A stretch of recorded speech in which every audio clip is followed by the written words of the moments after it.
আপনারা দেখছেন true vision TV, দেশ ও জাতির কল্যাণে।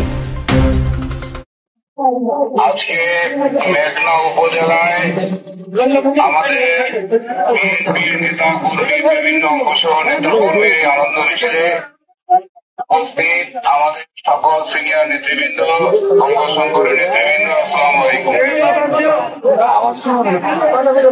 কথা শোনা যায় না?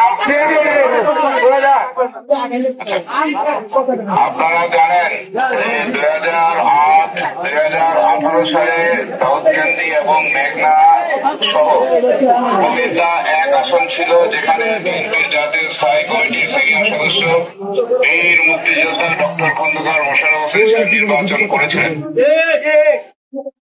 এমনকি 2018 সালে তিনি দুটা অর্থাৎ কুমিল্লা 1 এবং কুমিল্লা 2 আসনে নির্বাচন করেছেন।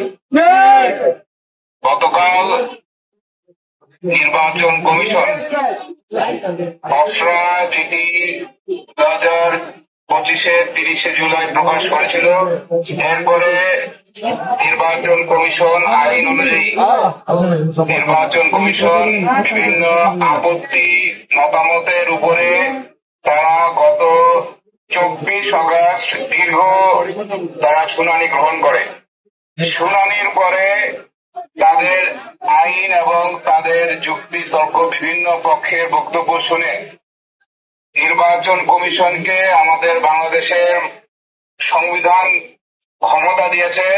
সংবিধানের 124 অনুচ্ছেদে যে তারা সীমানা তারা পরিবর্তন করতে পারে এবং তারা আসন সংখ্যা বাড়াতে পারে, কমাতে পারে, তার ক্ষমতা বলে। এবং আমাদের নির্বাচন সীমানা নির্ধারণ আইন 2021-এর ক্ষমতা বলে তারা গতকাল সারা বাংলাদেশে 300টি আসনে সীমানা নির্ধারণ করে প্রকাশ করেছে।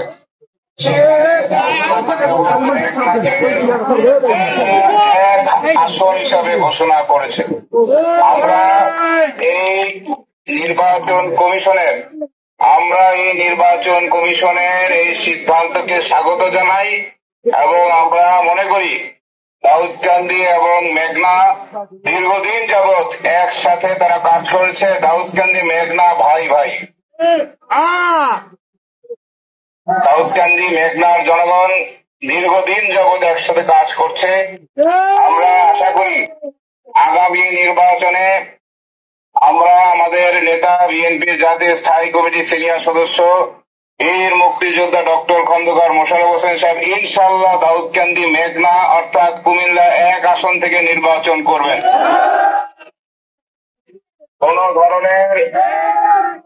কোন ধরনের ষড়যন্ত্র চক্রান্ত আগামী ফেব্রুয়ারি নির্বাচনকে বন্ধ করতে পারবে না।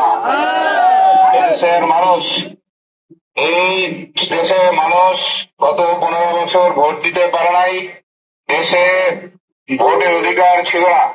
ইনশাআল্লাহ ফেব্রুয়ারির প্রথমার্ধে যে নির্বাচন, সেই নির্বাচনে দাউদকান্দি মেঘনার জনগণ ডক্টর খন্দকার মোশাররফ হোসেন সাহেবকে ইতিহাসের সর্বোচ্চ ভোট দিয়ে নির্বাচিত করবে। আমরা মেঘনাবাসীকে দাউদকান্দিবাসী ভাই মনে করি, বোন মনে করি।